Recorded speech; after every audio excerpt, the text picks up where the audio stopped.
एक बार की बात है, हरियाली से भरे एक छोटे से गांव रामपुर में एक बहुत ही ईमानदार और मेहनती किसान रहता था। उसका नाम था रामू। उसका घर मिट्टी और फूस का बना था। चारों तरफ खेत, पेड़ और झोपड़ियां थीं। उसके साथ उसकी पत्नी गंगा और दो प्यारे बच्चे रहते थे, बेटा छोटू और बेटी गुड़िया। गांव में दिवाली आने वाली थी। हर घर में रौनक थी। लोग अपने घरों को रंग बिरंगी लाइटों और दियों से सजा रहे थे।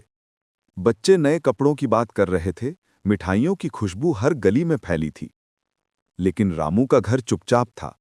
ना वहां दिए थे, न मिठाई, न कपड़े, ना ही पटाखे।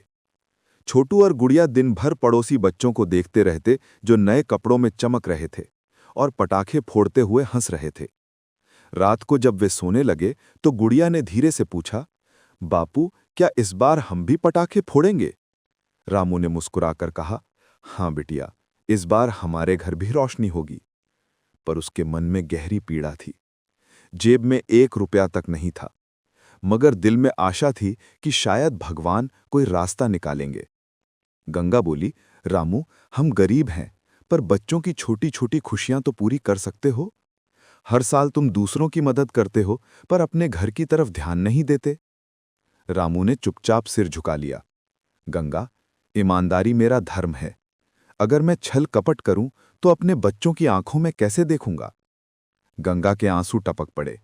उसने कहा, ईमानदारी का भी क्या फायदा जब घर में रोटी तक ना हो? अगले दिन रामू लकड़ियां काटने के लिए जंगल की ओर चला गया। रास्ते में गांव के अमीर सेठ मिले। सेठ ने ताना मारते हुए कहा, क्यों रे रामू, तू दिन रात मेहनत करता है, बढ़िया लकड़ियां लाता है, फिर भी गरीब का गरीब रहता है। जरा दूसरों को देख, थोड़ी चालाकी करते हैं और आराम से जी रहे हैं। दुनिया में ईमानदारी से कोई अमीर नहीं हुआ। रामू ने विनम्र स्वर में कहा, सेठ जी, मैंने कभी चालाकी सीखी ही नहीं। मेहनत और सच्चाई ही मेरे पास है। सेठ हंसते हुए बोला, तू सच्चाई के चक्कर में जिंदगी भर रोशनी के लिए तरसेगा। रामू कुछ बोले बिना जंगल की ओर बढ़ गया।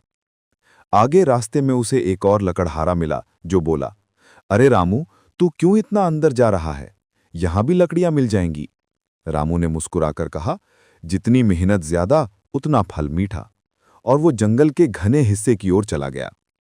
जंगल के बीचों बीच जब वो पेड़ काटने लगा तो उसकी कुल्हाड़ी किसी कठोर चीज से टकराई। जमीन से एक सुनहरी चमक निकली। उसने खोद कर देखा तो वहां एक चमकता हुआ जादुई बीज था। बीज में हल्की रोशनी थी, जैसे किसी दिए की लौ जल रही हो। उसने सोचा, शायद भगवान ने मेरी सुन ली। उसने उस बीज को संभाल कर कपड़े में लपेटा और घर ले आया। रात को उसने बीज को अपने आंगन में मिट्टी में बो दिया। गंगा ने हंसते हुए कहा, अब ये बीज भी हमें अमीर बना देगा क्या? रामू ने मुस्कुराकर कहा, भगवान पर भरोसा रखो। सुबह जब सूरज की पहली किरण पड़ी तो उस बीज से एक छोटा सा पौधा उग चुका था। अगले कुछ दिनों में वो पौधा बढ़ते बढ़ते एक विशाल पेड़ बन गया, जिसके पत्ते सोने की तरह चमक रहे थे। हर रात उन पत्तों से सुनहरी रोशनी निकलती और ऐसा लगता जैसे पूरा आंगन दीपों से जगमगा उठा हो। जब रामू ने पत्ते को छुआ तो उसके हाथ में असली सोना आ गया। उसकी आंखों में आंसू भर आए। गंगा भी दंग रह गई। ये तो कोई चमत्कार है रामू। रामू बोला, नहीं गंगा, ये हमारे विश्वास और ईमानदारी का फल है। अब रामू ने पेड़ से थोड़ा थोड़ा सोना लिया और उसे बाजार में बेचकर बच्चों के लिए नए कपड़े, मिठाइयाँ और बहुत सारे पटाखे खरीदे।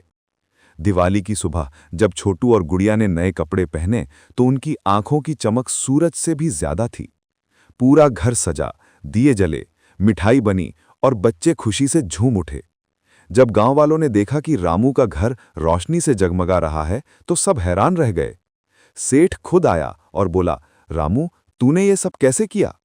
रामू मुस्कुराया, सेठ जी, मैं बस वही कर रहा हूं जो हमेशा करता आया हूं, मेहनत और भरोसा। फर्क बस इतना है कि इस बार भगवान ने मेरी मेहनत देख ली। रामू ने पूरे गांव के बच्चों में मिठाई और पटाखे बांटे। कहा, दिवाली तभी पूरी होती है जब हर घर में रोशनी हो और हर बच्चे के चेहरे पर मुस्कान।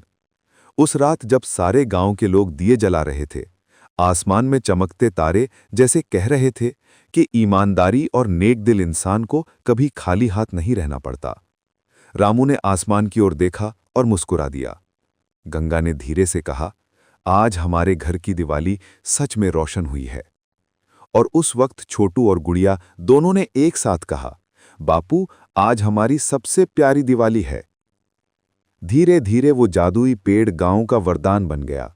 जब भी कोई जरूरतमंद आता, रामू उसे थोड़ी सी सोने की धूल दे देता। वो खुद कम लेता और दूसरों को ज्यादा देता। यही उसका असली धन था, उसका बड़ा दिल और उसकी सच्चाई। तो कैसी लगी आपको ये कहानी?